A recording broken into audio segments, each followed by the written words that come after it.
연대기 복음 5번째 시간입니다. 저는 오늘 이 시연하는 거잖아요. 연대기 복음 훈련하실 수 있도록 앞에서 복음을 어떻게 전하는지도 이렇게 보여드리기 위해서 한 분을 지정하여서 그분에게 복음을 전하듯이 오늘 이렇게 말씀을 전하려고 합니다. 오늘 이재빈님께 전해드릴 말씀은 창세기 6장부터 11장에 나오는 노아의 방주와 바벨탑 이야기입니다. 이재빈님은 노아의 방주라는 표현을 들어보셨나요? 마이크 좀 켜주실래요? 그 영화에 보면 노아라는 영화도 있는데 보시는 거는 추천하지 않습니다. 왜냐하면 그 영화 보니까 성경에 기록된 대로 그 영화가 만들어지지 않았더라고요. 오히려 보시면 혼란스러울 수가 있습니다. 이렇게 말씀드리면 또 보고 싶어지죠. 아무튼 그거 보시게 되더라도 성경적이지 않다라는 거를 이렇게 염두하시고 기억하시고 보시면 좋을 것 같습니다. 지난 연대기 복음 시간에 하나님이 아담과 하와에게 그들이 범죄하였을 때 그들이 무화과 나무 옷으로 치마를 입었고 그들에게 가죽옷을 지어서 입히셨던 그 이야기 기억하시죠? 또 그 아담과 하와의 자손인 가인과 아벨, 그리고 셋째라서 이름을 셋이라고 지었는지 모르겠지만 셋의 이야기에 대해서도 기억하실 것입니다. 오늘 주인공인 노아는요, 이 셋의 후손으로 태어난 자손이었습니다. 이 아담으로부터 1500년이 지난 후에 세상에는 많은 사람들이 살게 되었습니다. 성경 학자들이 추정하기로는 그때의 인구가 약 30억 정도이다라고 추정합니다. 혹시 재빈님은 지구의 지금 현재 인구가 몇 명인지 알고 계시나요? 현재 지구의 인구는 79억 명입니다. 79억 명. 그 중에 한국은요 5,184만 명입니다. 우리나라 5,184만 명의 156배의 사람들이 현재 오늘을 살아가고 있습니다. 재빈님은 혹시 88 올림픽 아세요? 그때 어디 계셨죠? 그때 태어나지도 않았다고요? 호돌이를 모르신다고요? 88 올림픽 때 우리 지구의 인구는 51억 명이었습니다. 그리고 2000년 밀레니엄 때는 지구의 인구가 61억 명이었어요. 그리고 지금 밀레니엄부터 22년이 지난 오늘 2022년은 79억 명이기 때문에 거의 80억 명이죠. 보니까 10년에 한 10억 정도가 이렇게 증가를 했어요. 그런 것을 보았을 때 아담으로부터 시작해갖고 한 사람 하와 이렇게 둘, 넷, 여섯 이렇게 시작했더라도 아담으로부터 시작했어도 1500년이 지났을 때 한 30억 정도가 살았을 것이라는 것을 추정할 수도 있습니다. 이렇게 사람이 많이 모인 곳에는요 죄가 번영하기 마련입니다. 사람이 많은 곳에 죄가 말로 다할 수 없는 지경까지 치달았습니다. 성경을 펴서요 창세기 6장 5절부터 7절까지 재빈님께서 찾아서 읽어주시겠습니까?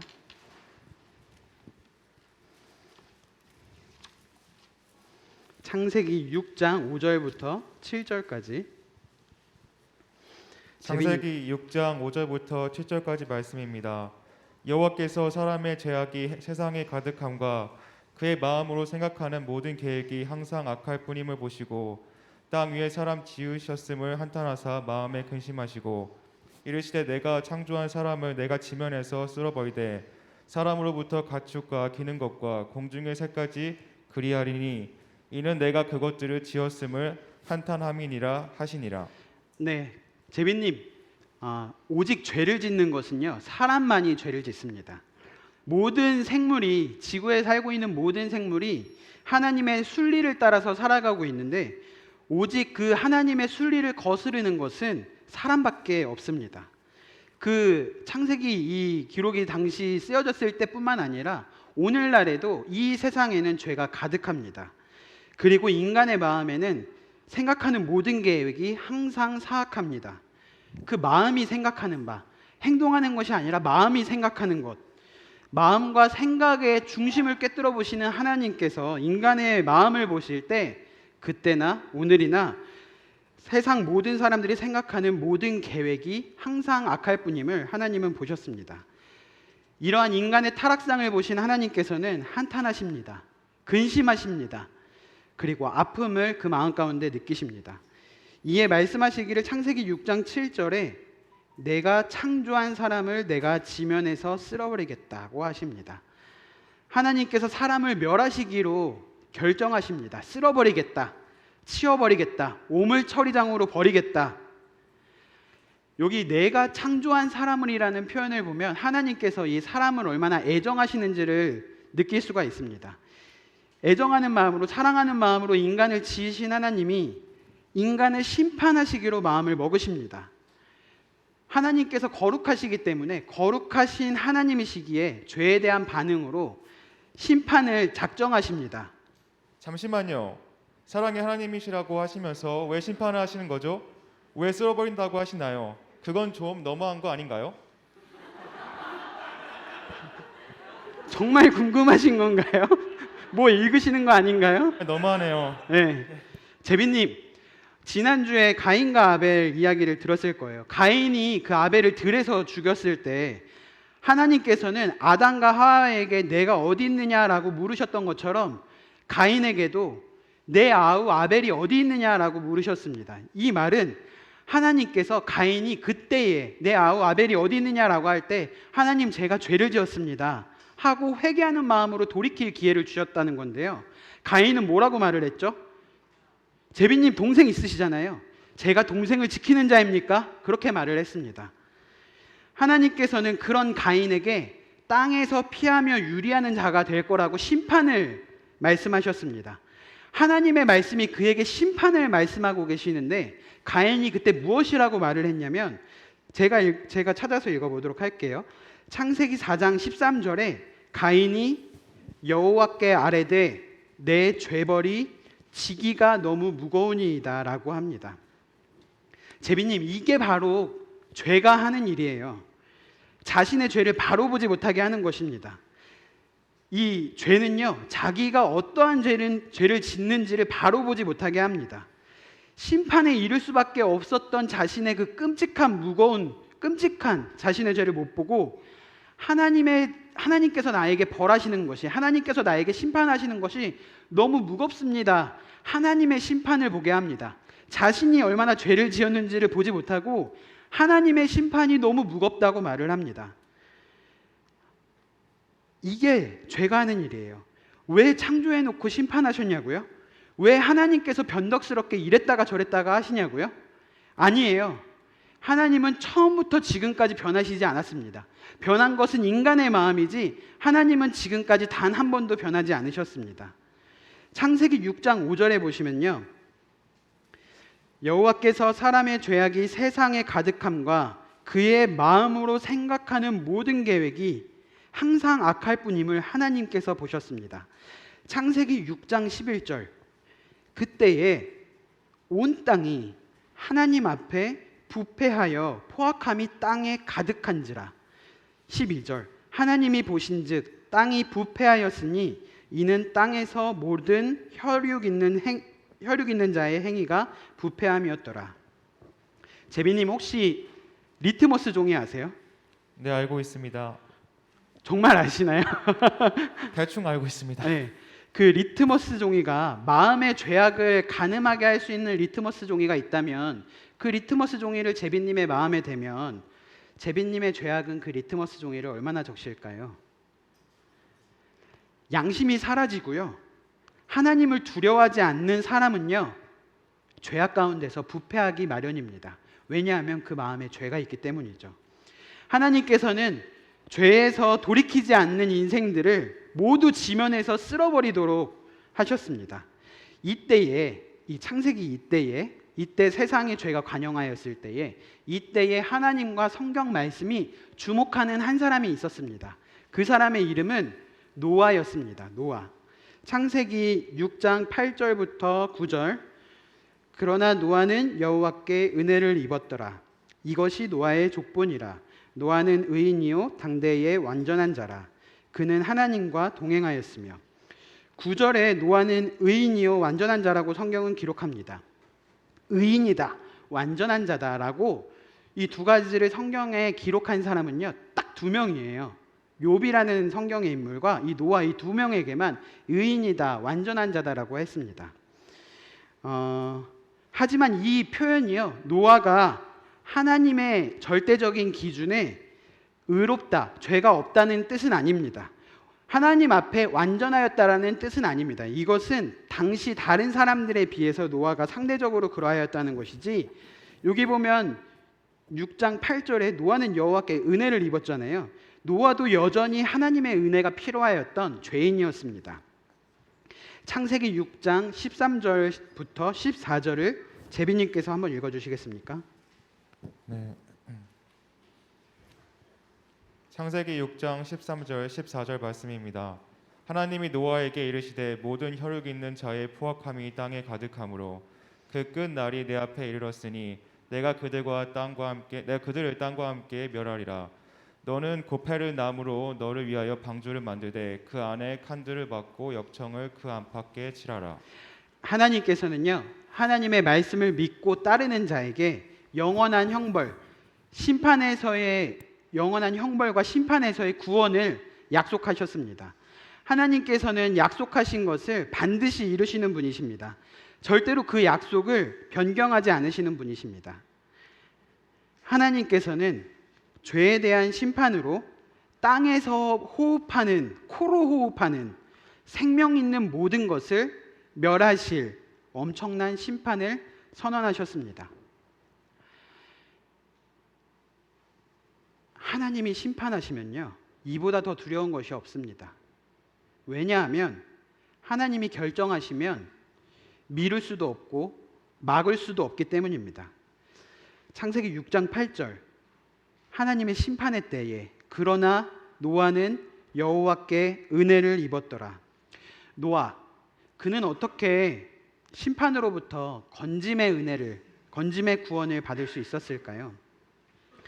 하나님은 죄악된 세상 가운데 심판을 선언하시고 심판 중에서도 은혜로 구원할 길을 준비하셨습니다. 물로써 세상을 심판하실 것을 계획하신 하나님은요 그 물로 인한 심판으로부터 구원할 계획 또한 준비하셨습니다. 그 길은요 믿음으로 나오는 자들을 구원하시고자 노아에게 방주를 지으라고 하신 것이었습니다. 창세기 6장 14절을 보시면 너는 고페르 나무로 너를 위하여 방주를 만들되, 고페르 나무라고 옛날 성경에는 잣나무라고 번역이 됐는데 잣나무는 아니고요 고페르 나무라고 당시 그 나라에만 있었던 그 나무로 방주를 만들라고 했어요. 재료도 알려주셨습니다. 그 안에 칸들을 막고 역청들을 그 안팎에 칠하라. 이 역청이라는 단어의 어원이 아스팔트의 그 어원이 되었습니다. 그러니까 아스팔트가 같이 그런 까만 물질이었대요. 그런 것을 그 방주 안팎에 칠하라. 인테리어도 하나님께서 하셨습니다. 15절, 내가 만들 방주는 이러하니 그 길이는 300규빗, 너비는 50규빗, 높이는 30규빗이라. 하나님께서 설계도 하셨습니다. 거기에 창을 내되 위에서부터 한 규빗에 내고 그 문은 옆으로 내고 상중하 3층으로 할지니라. 하나님께서요 조망과 그리고 층고까지 정확하게 말씀하셨습니다. 약간은 제가 인테리어에 빗대서 좀 재밌게 설명을 했지만요 이 이야기를 들었던 노아는요 그 순간 재밌지 않았습니다. 웃기지도 않았어요. 웃길 수 있는 상황이 아니었어요. 왜죠? 6장 17절을 보시면 내가 홍수를 땅에 일으켜 무릇 생명의 기운이 있는 모든 육체를 천하에서 멸절하리니 땅에 있는 것들이 다 죽으리라. 심판. 하나님이 말씀하시면 그 뜻을 거두어들이시지 않으시는데 하나님께서 두려운 심판을 말씀하셨기 때문에 노아는 두려워했습니다. 노아는 하나님께서 말씀하신 그 말씀 그대로 방주를 지었습니다. 하나님의 설계도에 따라 방주를 지었습니다. 노아가 만든 그 노아의 방주는요 운동장 크기만한 배라고 했는데요 특이한 거는 그 운동장만한 크기의 배에 문이 단 하나밖에 없었다는 것입니다. 운동장만한 배에 오직 문 단 하나. 하나님께서 큰 비를 내리셔서 모든 것을 멸하시는 이 심판에서 구원받을 수 있는 유일한 길은 이 하나밖에 없는 문을 통하여서 방주에 들어가는 것뿐이었습니다. 이것만이 죄로 인한 하나님의 두려운 심판에서 생명을 건질 수 있는 유일한 방법이었습니다. 그때도요. 그리고 여전히 죄악이 가득했던 오늘도요. 하나님께서는 사람들이 이 방주 안으로 들어오기를 원하십니다. 사람들이 죄에서 돌이켜서 하나님께 나아오기를 원하십니다. 하나님께서는 당신이 하나님께 돌이켜서 나아오기를 원하십니다. 잠깐 손을 여기 창세기 7장에 넣으시고 펜이나 이런 것들을 껴놓으시고 에스겔 33장 11절을 찾아보겠습니다. 구약 1202페이지. 제비님께서 찾아서 읽어주세요. 구약 1202페이지 에스겔 33장 11절입니다.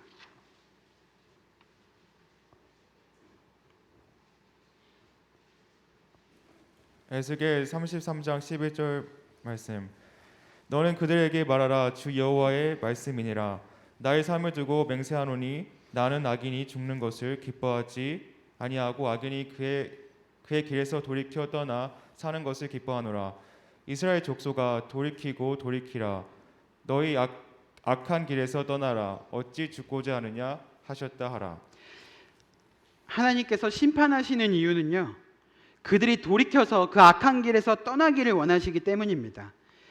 이는 노아가요 120년 동안 그 노아의 방주를 지으면서 사람들을 기다린 것을 보면 알 수 있습니다. 하나님께서는 방금 제비님이 읽으신 말씀처럼 하나님의 심판의 때가 이르기 전에 돌이키고 돌아오기를, 악한 길에서 떠나 심판과 죽음에서 건짐을 받기를 하나님은 원하십니다. 이 노아가 방주를 만들 때요, 당신 뭐 하는 것이요? 옆에서 이렇게 물었을 것입니다. 그랬던 사람들도요, 노아가 하나님께서 물로써 홍수를 내심으로 이 세상을 심판하실 것입니다 라는 메시지를 그들에게 전했을 때 그렇다고요? 이렇게 솔깃했던 사람들도요, 근데 보니까 비 한 방울 떨어지지 않는데, 그리고 홍수가 나려면 여기는 지금 육지인데 저 바다나 저 강과는 좀 멀리 떨어져 있는데 홍수의 가능성이나 징조도 보이지 않는데 저 사람 정신이 나간 거 아니야? 했을 것입니다. 그러나요, 노아는 이런 상황 속에서도 비도 오지 않고 그리고 홍수의 징조도 보이지 않고 그런 상황 가운데서도 노아는 하나님의 말씀대로 120년 동안 방주를 지으면서 사람들에게 하나님의 심판과 구원의 길을 전했습니다. 120년이었어요. 그들에게 이 메시지를 전했던 기간이.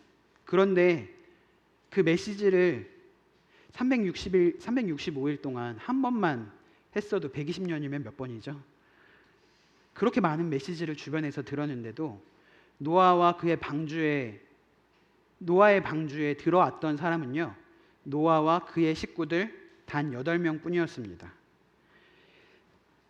120년 동안 노아가 방주를 만드는 그 시간 동안 사람들은 한 번도 비를 보지 못했기 때문에 하나님께서 큰 비로 이 세상을 멸하실 것이라는 것을 믿기 어려웠을 것입니다.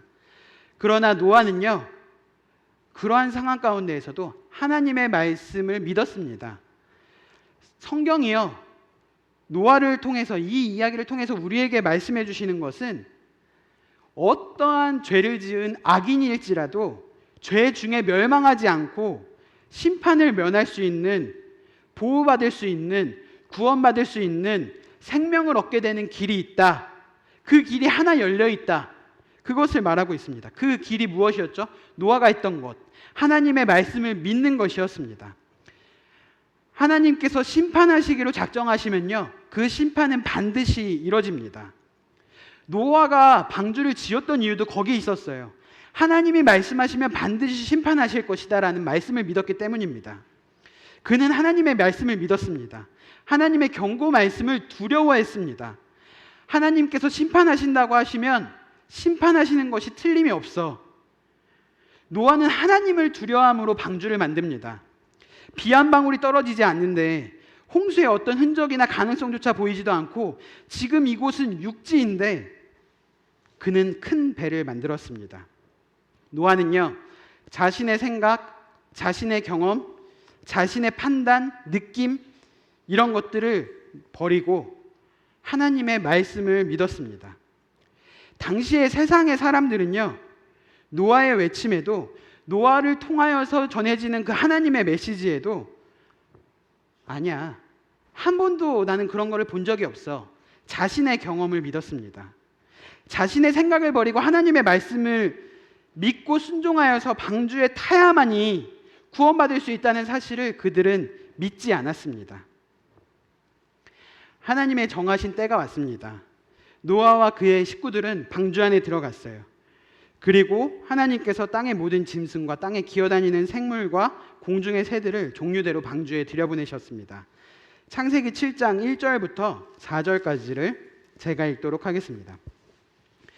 여호와께서 노아에게 이르시되 너와 내 온 집은 방주로 들어가라. 이 세대에서 내가 내 앞에 의로움을 내가 보았음이니라. 너는 모든 정결한 짐승은 암수 7씩, 부정한 것은 암수 2씩을 내게로 데려오며 공중의 새도 암수 7씩을 데려와 그 씨를 온 지면에 유전하게 하라. 지금부터 7일이면 내가 40주야를 땅에 비를 내려 내가 지은 모든 생물을 지면에서 쓸어버리리라. 하나님께서는 그들이 돌아오기를 방주를 만들면서 120년 동안 기다리셨는데, 방주가 완성된 이후에도 7장 4절에 보시면 7일의 기회를 더 주십니다. D-7일. 동물들이 방주로 나와왔습니다. 짝을 지어서 방주로 나와왔습니다. 그 짝을 지어서 나왔다는 것도 되게 신기하지 않으세요? 그 짐승들이 나와왔을 때 소도 그 임자를, 주인을 알아보고 나왔습니다. 나귀도 주인을 알아보고 나왔습니다. 가장 사나운 맹수들도 주인을 알아보고 나왔습니다. 이 기는 독사도, 하나님께 저주받았던 그 독사도 그곳에 나왔습니다.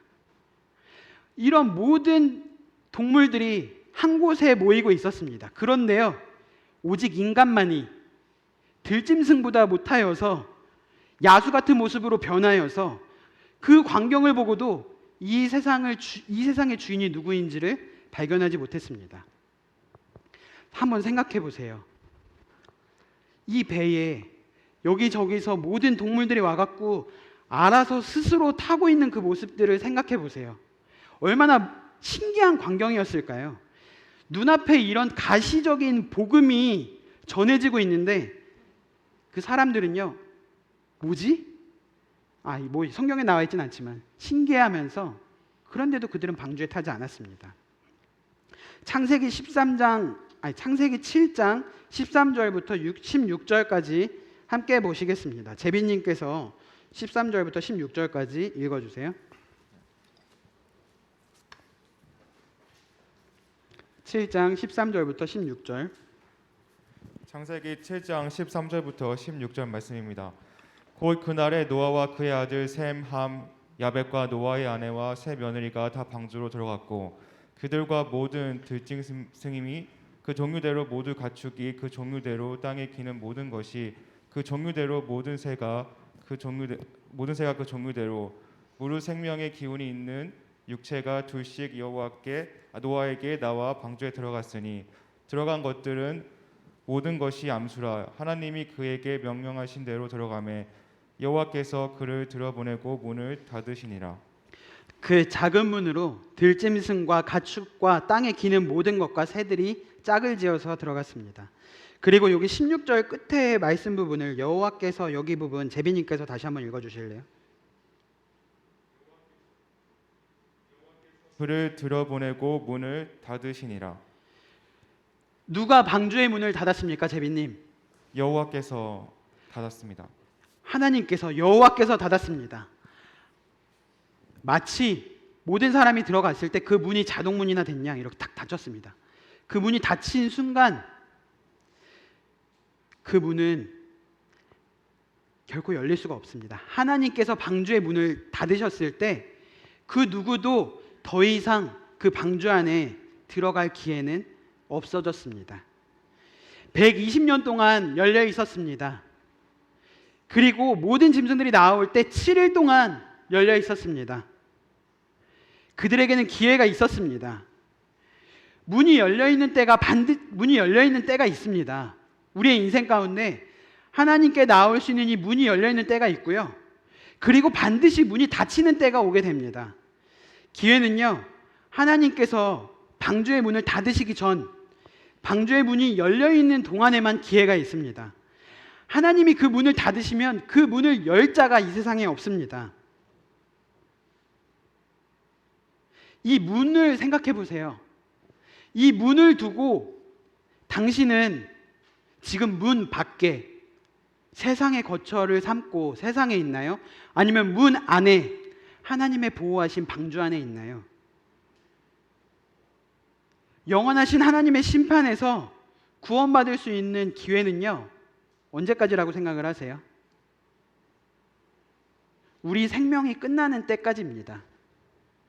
우리가 우리 수명을 알 수가 없어요. 하나님께서 당장 내일이라도 우리 생명을 가져가시면 우리는 내일까지 기회가 있는 것입니다. 그렇죠? 그렇기 때문에 우리가 이 방주 안에 하나님의 은혜 안에 들어갈 수 있는 기회는요, 하나님께서 나에게 정하신 그 시간 안에밖에 없습니다. 죽음 이후에는요, 더 이상 영원한 심판에서 구원받을 기회가 없습니다. 문이 닫혔거든요. 영원한 형벌만이, 영원한 심판만이 그를 기다리고 있을 뿐입니다. 잠깐만요. 그럼 즐기다 다 즐기고 죽기 전에 믿으면 되는 거 아닌가요? 마지막에 방주에 타면 되잖아요. 주고 죄송합니다. 아니에요.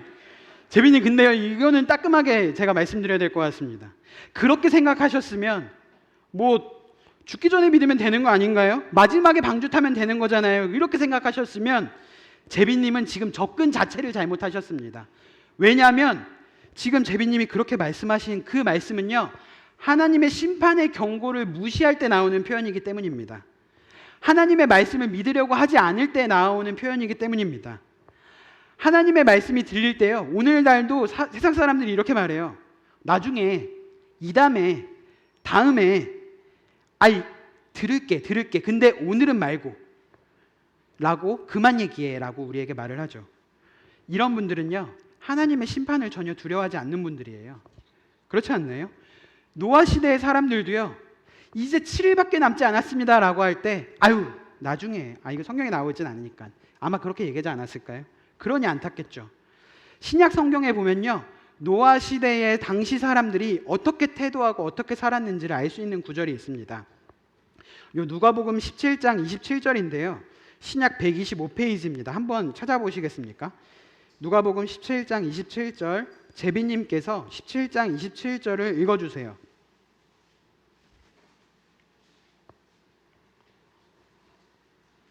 누가복음 17장 27절. 노아가 방주에 들어가던 날까지 사람들이 먹고 마시고 장가들고 시집가더니 홍수가 나서 그들을 다 멸망시켰으며. 먹느라, 요즘 인스타와 페이스북을 보면 먹는 사진만 올라오죠. 마시느라, 코로나가 풀리니까 짠하기 바쁘죠, 사람들이. 장가드느라, 시집가느라. 장가들면 뭐합니까? 시집가면 뭐합니까? 요즘 이혼율이 50%가 넘는데요. 어쨌든 그래도 사랑의 눈이 멀어서 사람들은 장가가고 시집갑니다. 그리고 고작 돈 벌고 돈 쓰느라 세상 사람들은 하나님의 경고를 무시하면서 살아갑니다. 제비님은 그렇게 살지 마세요. 그렇게 살면 안 됩니다. 고린도후서 6장 2절을 제가 읽어드리도록 하겠습니다. 보라, 지금은 은혜 받을 만한 때요. 보라, 지금은 구원의 날입니다. 지금입니다. 당신이 은혜 받을 때가요, 바로 지금입니다. 바로 지금이 당신이 구원의 방주에 탈 수 있는 구원의 날입니다. 하나님의 경고의 메시지가 이렇게 들릴 때 나중에요, 그만요, 나중에 믿을게요 가 아닌, 하나님께서 도대체 무엇을 말씀하시는가를 보시기 바랍니다. 다시 돌아오셔서 창세기 7장 10절부터 12절까지 한번 보실까요? 창세기 7장 10절부터 12절까지 9페이지 구약 9페이지에 있습니다. 창세기 7장 10절부터 12절까지 7일 후에 홍수가 땅에 덮이니 노아가 600세 되던 해 둘째 달 곧 그 달 열일의 날이라. 그날에 큰 기품의 샘들이 터지며 하늘의 창문들이 열려 40주야를 비가 땅에 쏟아졌더라. 7일이 지나자 엄청난 비가 쏟아졌습니다. 이 태초에 창조하실 때 물 위에 궁창 위에 물을 두셨다고 했잖아요. 그 물들이 다 쏟아졌습니다.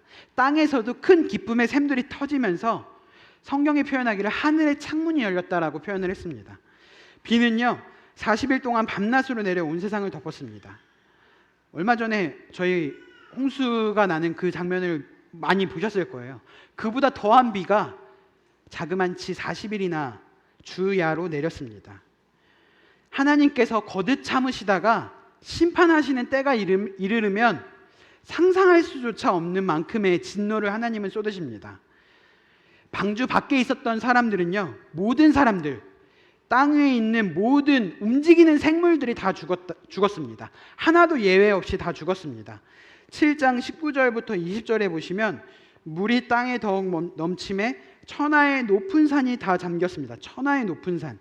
물이 불어서 그 높은 산보다 불어서 15규빗이나 오르니 산들이 잠겼습니다. 15규빗은 1규빗이 요 손에서 요 끝에서 여기까지 길이어서 15규빗이면 한 7m 정도가 되는데 천하의 그 높은 산보다 7m가 더 높이 물이 잠겼습니다.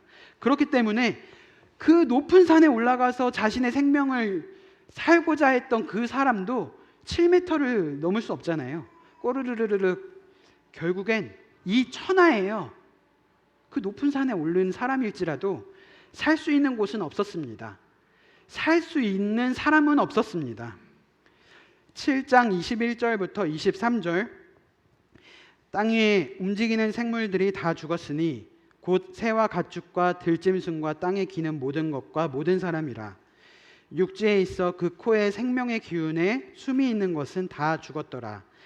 지면의 모든 생물을 쓸어버리시니 곧 사람과 가축과 기는 것과 공중의 새까지라. 이들은 땅에서 쓸어버림을 당하였으되 오직 노아와 그와 함께 방주에 있던 자들만 남았더라. 21절에 보시면요, 움직이는 생물이 다 죽었습니다. 모든 것과 모든 사람이 다 죽었습니다. 22절에 보시면 코에 생명의 기운이 숨어 있는 것은 다 죽었습니다. 다 죽었다는 말이요, 두 번이나 반복이 됩니다. 모든 생물을요 하나님께서 쓸어버리셨습니다. 하나님께서 심판하시면 그 심판에 예외는 아무도 있을 수 없습니다. 하나님의 심판에 대한 경고의 메시지를 듣고 그로부터 하나님께로 마음을 향하고 하나님의 구원 방법인 노아의 방주 안에 들어간 유일한 노아와 그의 나머지 7 식구만 하나님께서 준비하신 구원의 방주 안에서 평안과 안전을 누리며 심판을 면할 수 있었습니다. 홍수가 시작이 된 지 150일이나 지났습니다. 후에 방주는요 아라랏 산이라는 곳에 머물렀습니다. 신실하신 하나님께서는 이 150일이 지났을 때 그 홍수가 이제 내리고 그 물이 다 이렇게 걷어졌을 때는 거의 한 1년 정도의 시간이 있었는데요. 노아와 방주 안에 있는 모든 것들을 돌보셨고 그 방주를 지키셨고 그리고 비를 멈추셨고 강한 바람으로 물을 마르게 하셨습니다. 노아는 방주에서 나오자마자 하나님께 단을 쌓고 번제를 드렸습니다. 창세기 8장 15절 16절을 보실까요? 제비님 조금 더 정신을 차리시고 졸지 마시고 들어주시기 바랍니다. 제비님 창세기 8장 15절 16절 읽어주실래요? 하나님이 노아에게 말씀하여 이르시되 너는 내 아내와 내 아들들과 내 며느리들과 함께 방주에서 나오고. 네, 방주로 들어가라고 했던 것도 120년이나 기다려서 하나님께서 방주로 들어가라라고 명령하실 때 들어갔던 노아는 방주 안에서 1년 정도 거하면서 얼마나 기다렸을까요? 나가라. 하나님께서 이 말씀을 하셨습니다. 방주에서 나와라. 하나님의 구원이 완전하게 이루어지는 순간이었죠. 창세기 8장 20절부터 21절 와 여기 제비님 친구분들 이렇게 많이 오셨는데 모두 같이 한번 읽어주시겠습니까? 창세기 8장 21절, 20절, 21절 시작.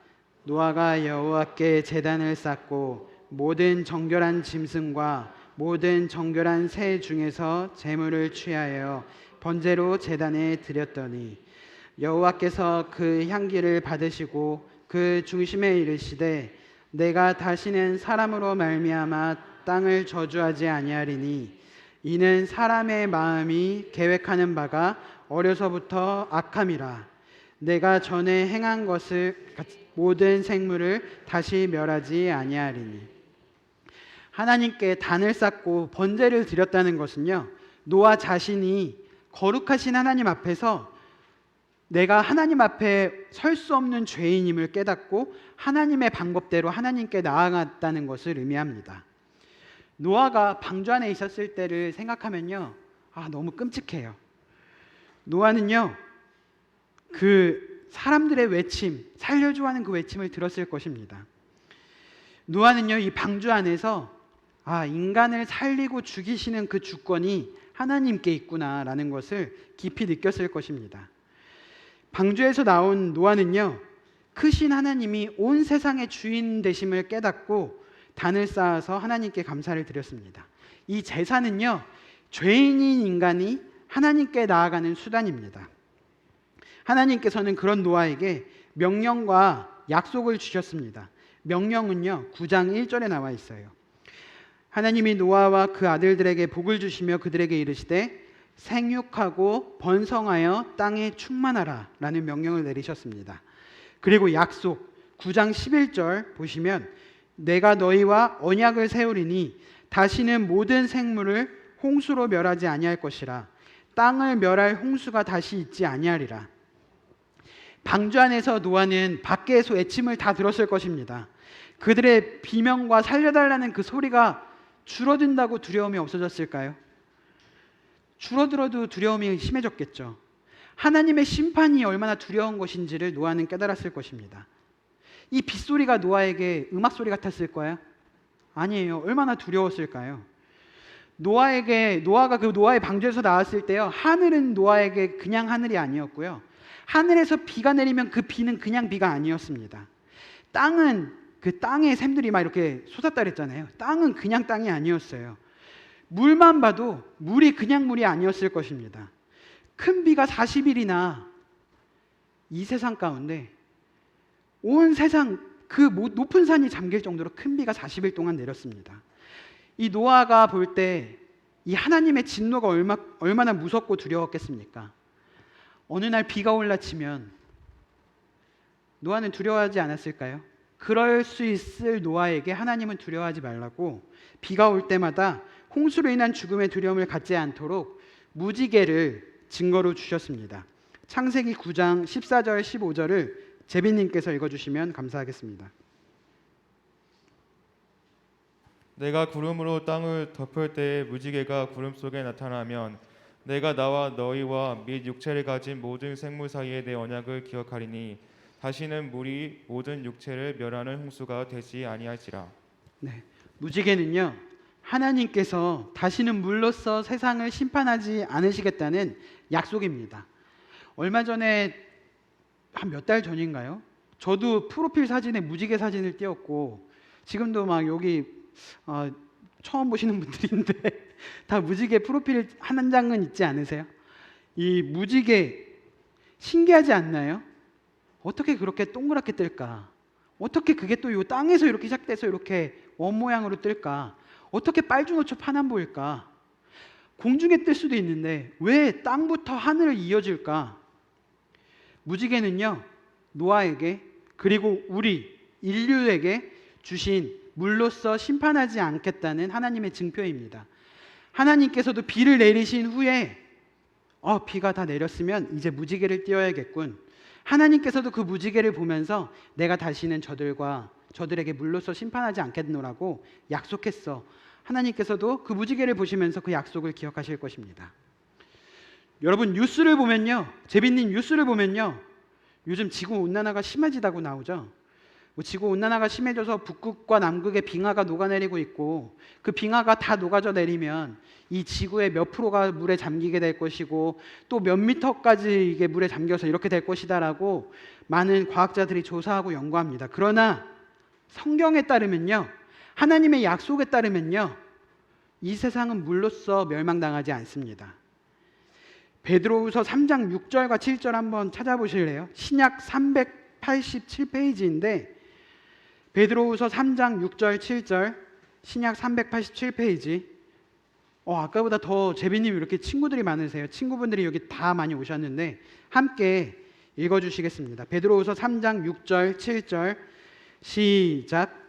이로 말미암아 그때에 세상은 물이 넘침으로 멸망하였으되 이제 하늘과 땅은 그 동일한 말씀으로 불사르기 위하여 보호하신 바 되어 경건하지 아니한 사람들의 심판과 멸망의 날까지 보존하여 두신 것이라. 제비님, 최근에 전쟁이 계속되고 있죠. 핵전쟁이 가능한 현 시대를 우리는 살아가고 있습니다. 핵전쟁이 가능한 현 시대를 살아가는 우리로서 불로써 세상을 심판하신다는 하나님의 말씀이 전혀 불가능하게 들려지지 않습니다. 그렇죠? 아니요. 우리가 이게 가능하다 불가능하다 상관없습니다. 하나님께서 말씀하시고 선언하시고 심판하시겠다고 말씀하셨습니다. 하나님은 말씀으로써, 하나님의 말씀은 불로써 세상을 심판하겠노라고 말씀하십니다. 오늘 이 말씀, 노아의 방주 말씀을 들은 제비님의 생각은 어떠신가요? 제비님은 지금 방주 밖에 있나요? 방주 안에 있나요? 제비님은 하나님의 은혜 밖에 있나요? 하나님의 은혜 안에 있나요? 네, 3분의 2 왔고요. 3분의 1 남았습니다. 잠시 환기하시고 다음 이야기 바벨탑 넘어가도록 하겠습니다. 1분간 쉬시겠습니다. 화장실 다녀오실 분들은 다녀오셔도 됩니다.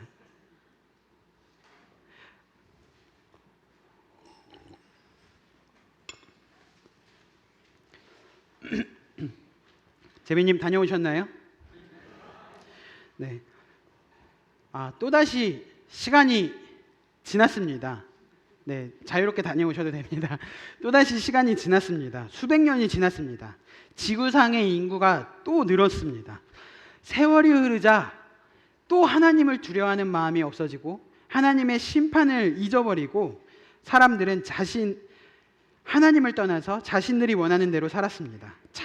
정말 하나님을 떠난 인생은요, 자기 생각대로 삽니다. 자기 만족대로, 자기가 원하고 자기 만족과 자기 쾌락을 위해서 사는 것 같습니다.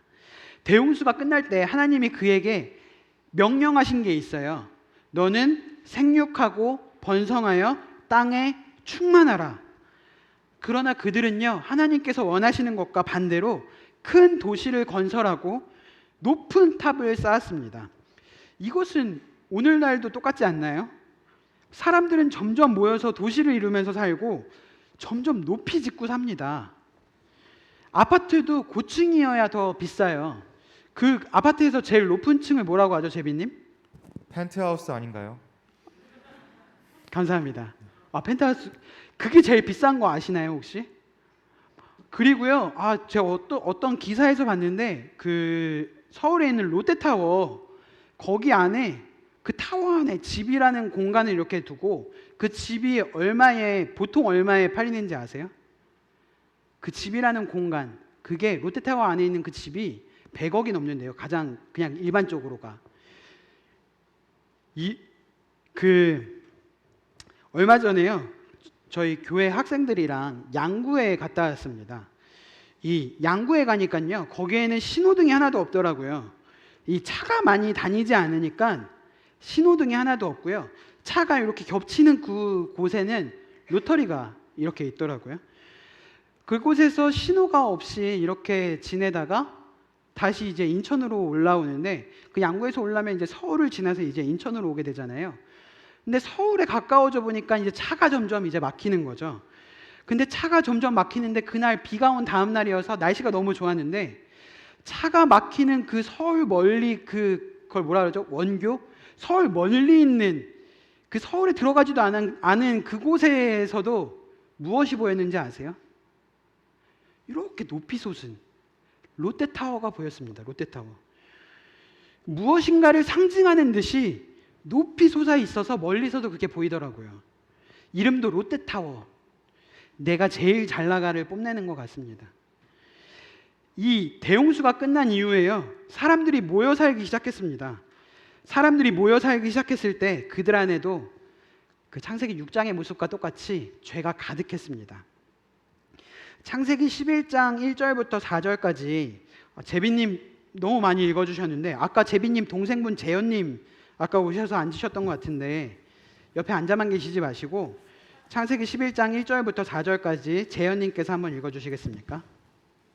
온 땅의 언어가 하나요 말이 하나였더라.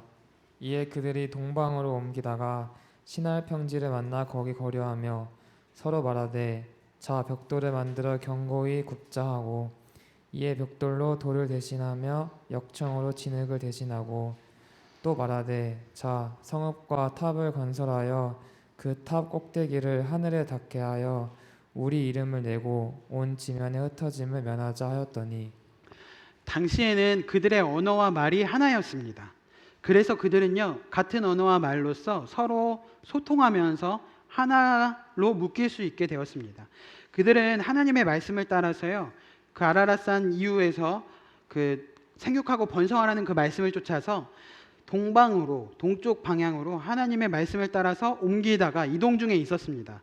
그러다가 시날 평지를 만납니다.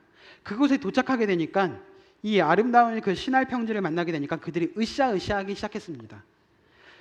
이 성경에 보면요, 자, 영어로 let's, 벽돌을 만들자, 견고히 굽자. 자, let's, 성읍과 탑을 건설하자. 그래서 그 탑 꼭대기를 하늘에 닿게 하자. 그들은 왜 그 시날 평지에 모여서 왜 벽돌을 굽고 성읍과 탑을 건설하고 탑 꼭대기 높이 하늘까지 높이 쌓자고 했을까요? 이 말의 의미는 무엇일까요? 이 그들의 이 자세와 목적을 생각하여 보시기 바랍니다. 아까 그 노아의 방주를 만들 때 물이 새지 않도록 무엇을 발랐죠? 역청을 발랐어요. 그들은 노아의 방주에 역청을 발라서 물이 새는 것을 방지했던 것을 경험 삼아서 그 어떤 비가 와도 끄떡이 없는 견고한 탑을 쌓고 싶어 했습니다. 방주가 안전했던 것은 방주가 튼튼해서가 아니에요. 하나님께서 보호하셨기 때문인데, 그들은 역청의 도움으로 어느 정도는 비를 막아낼 수 있겠다. 우리가 더 견고히 벽돌을 쌓아서 성읍을 건설하자. 하나님의 도움이나 하나님의 말씀이 말하는 방법 없이, 하나님의 도움 없이 내 방식으로, 내 지혜로 안전함을 도모해 보자 라는 뜻입니다. 그 탑의 꼭대기를 하늘에 닿게 하자. 이거 전에 몇 주 전에 루시퍼 얘기할 때 루시퍼가 했던 말과 비슷하지 않나요? 이사야 14장 13절 14절을 한번 찾아보겠습니다. 동생분 뭐 하세요? 이재현님 빨리 찾아서 이사야 14장 13절 14절 구약 984페이지입니다.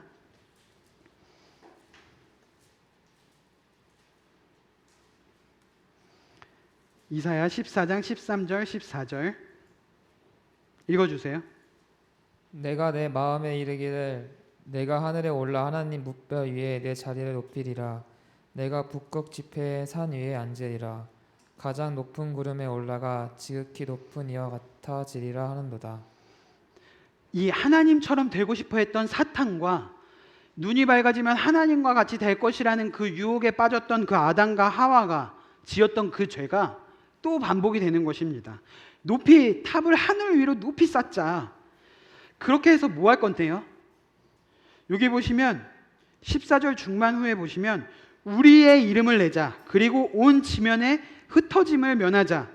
그들이 바벨탑을 건축한 동기는요, 하나님의 이름이 아니었습니다. 하나님의 영광이 아니었어요. 우리 이름의 영광을 내자. 이는요, 하나님 중심의 신본주의가 아닌 인간 중심의 사상과 행위를 의미하는 인본주의의 허망한 명예욕을 드러냅니다. 그리고 뭐라고 말했죠? 온 지면에 흩어짐을 면하자. 하나님이 뭐라고 노아에게 명령하셨죠? 생육하고 번성하여 땅에 충만하라. 하나님의 말씀을 거역해서 우리가 그들이 원했던 것은요, 하나님이 말씀하신 그 말씀대로 살고 싶지 않아. 하나님의 뜻과 목적에 따라 살지 않겠어. 우리도 우리를 위해서 살아보자. 우리 안에 있는 나의 이름을 위해서 한번 살아보자. 하나님의 말씀하신 대로 말고 내가 원하는 대로 좀 살아보자. 누가 내 편이 되어줄래? 그래, 우리가 되자. 우리 힘을 키워서 하나님이 필요 없는 인간들이 만들어가는 인본주의적 세상을 만들어 가보자 라고 하면서 그들은 하나님의 말씀을 정면으로 반박하는, 거역하는 공동체를 만들고 싶어 했습니다. 그들이 원했던 것은요, 사단이 원했던 것과 동일한 것이었습니다. 사단은요, 모든 영광과 경배를 자기가 받기를 원했어요. 지극히 높으신 하나님과 비기려 했어요. 이 바벨탑을 지었던 이 사람들도요, 자신들의 행위와 노력으로 하늘에 닿겠다는 그런 심각한 교만에 빠진 것입니다. 사람이요, 스스로 대단한 존재가 되고 싶어하고 자신의 이름을 이렇게 높이려 할 때에는 언제나 교만이라는 본성이 그 뒤에 도사리고 있음을 우리는 알아야 합니다. 그들이 쌓은 그 바벨탑은요, 하나님을 대적하여 스스로 높임을 받고 가장 높으신 하나님으로부터 독립하려는 시도였습니다. 또 이 바벨탑을 쌓은 이들의 모습은요, 그 자신의 행위와 노력을 통해 축복을 받기 원했던 가인의 제사와도 비슷한 모습입니다. 이렇게 사람의 방법과 스스로의 노력으로 하나님께 도달하려고 하는 시도를 뭐라고 하냐면요, 종교라고 합니다. 종교. 그래서 사람들은 자신의 힘으로 하나님께 이르고자, 자신의 노력으로, 자신의 수고로 하나님께 닿고자 여러 가지 종교적인 노력을 합니다. 그런 말 있죠? 지성이면, 재빈님, 지성이면 네? 네, 지성이면 감천이다라는 말이 있죠. 감천, 하늘을 감동시키려면 지극히 노력하는 것이 필요하다라고 요즘 사람 그 속담이 말을 하고 있는데요. 그런데요, 그 모든 하나님의 기준에 들고자 하는 인간의 모든 노력은요, 결코 이뤄질 수 없습니다. 내가 내 노력을 한다고 해서 하나님을 바꿀 수가 없습니다. 죄의 문제에 대해서는 더더욱 그래요. 사람은요, 스스로 죄의 문제를 해결할 수 없습니다. 자신의 어떤 노력이나 어떠한 방법으로도 하나님, 거룩하시고 의로우신 하나님 앞에 의롭게 될 수가 없습니다. 왜냐하면 하나님께 이르는 길, 하나님을 만나는 길, 하나님께 구원받는 길은 오직 하나님께서 주시는 방법밖에 없기 때문입니다. 창세기 11장 6절부터 9절까지 읽겠습니다. 여기 이재빈님을 제외한 모든 분들이 창세기 11장 6절부터 9절 읽겠습니다. 시작. 여호와께서 이르시되 이 무리가 한 족속이요 언어도 하나이므로 이같이 시작하였으니 이후로는 그 하고자 하는 일을 막을 수 없으리로다. 자, 우리가 내려가서 거기서 그들의 언어를 혼잡하게 하여 그들이 서로 알아듣지 못하게 하자 하시고, 여호와께서 거기서 그들을 온 지면에 흩으셨으므로 그들이 그 도시를 건설하기를 그쳤더라. 그러므로 그 이름을 바벨이라 하니 이는 여호와께서 거기서 온 땅의 언어를 혼잡하게 하셨음이니라. 여호와께서 그들을 온 지면에 흩으셨더라. 하나님께서 이 무리에게 단일 언어를 주신 것은 서로 협력하고 하나가 되어서 하나님의 기쁘신 뜻을 이루게 하려고 했는데, 사람들은요, 이 언어, 하나 되게 하시기 위해서 주셨던 이 언어를 악용했습니다. 그 결과 하나님은요, 이들에게서 하나님의 은혜와 선물을 거두어 가십니다. 하나님이 7절에 말씀하세요. 7절 한번 보실까요? 자, 영어로 let's, 우리가 내려가자. 아까 그들이 자, 우리가 뭐 탑을 쌓자, 자, 벽돌을 만들자 했는데 똑같이 자, 우리가 내려가자라고 하세요. 언어 유희죠. 성경은 재밌는 책이에요. 그들의 언어를 내려가서 그들의 언어를 혼잡하게 하여서 서로 알아듣지 못하게 하자. 인간의 어리석음은 너무나 어리석습니다. 인간의 노력은요, 하늘 끝에 닿을 수가 없어요. 하나님의 기준에 도달할 수가 없습니다. 이 책이 방금 제가 읽은 걸 보면요, 자, 우리가 내려가자. 하나님께서 우리를 만나러 내려오시지 않으면 우리는 하나님을 만날 수 없습니다. 그들이 아무리 높은 탑을 쌓더라도 결코 그들은 하나님을 만날 수 없어요. 자, 우리가 내려가자 해갖고 하나님께서 내려오시지 않으면 인간은 하나님을 만날 수 없습니다. 닿을 수 없습니다. 하나님은 내려오셔서 그들의 언어를 혼잡하게 하심으로 그들을 심판하시고 서로 알아듣지 못하게 하십니다. 이로 인해서 이때부터 수많은 언어들이 생겨났습니다. 이렇게 하신 것은요, 사람들이 모여서 죄악이 관영하는 것을 볼 때 그 죄가 그들의 모임으로 인해 빠르게 확산되는 것을 보시고 그들이 심하게 부패하는 것을 막기 위한 하나님의 은혜였습니다. 또한 하나님께서는 그들을 흩으심으로 그 노아에게 말씀하셨던 그 약속, 명령, 그 생육하고 번성하라는 그 하나님의 말씀, 하나님께서 본래 계획하신 대로 온 땅에 흩어져서 온 세상을 채우라고 하신 뜻을 이루셨습니다.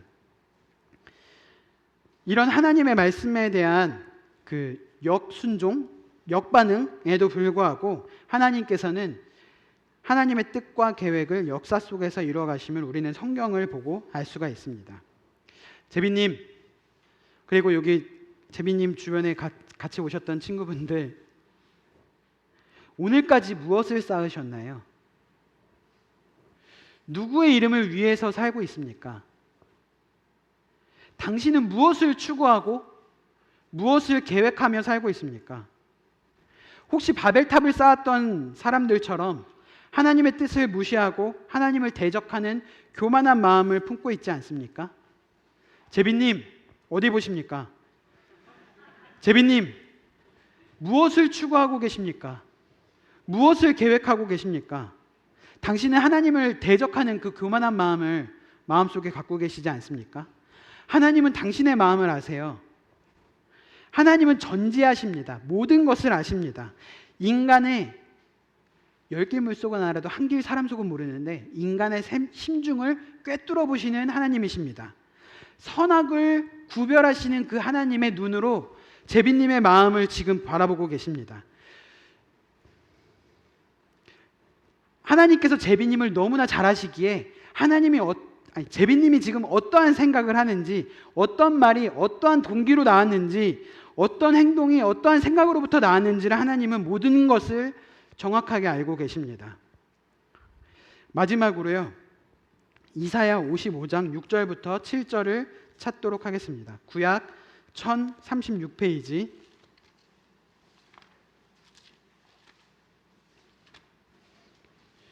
이사야 55장 6절부터 7절.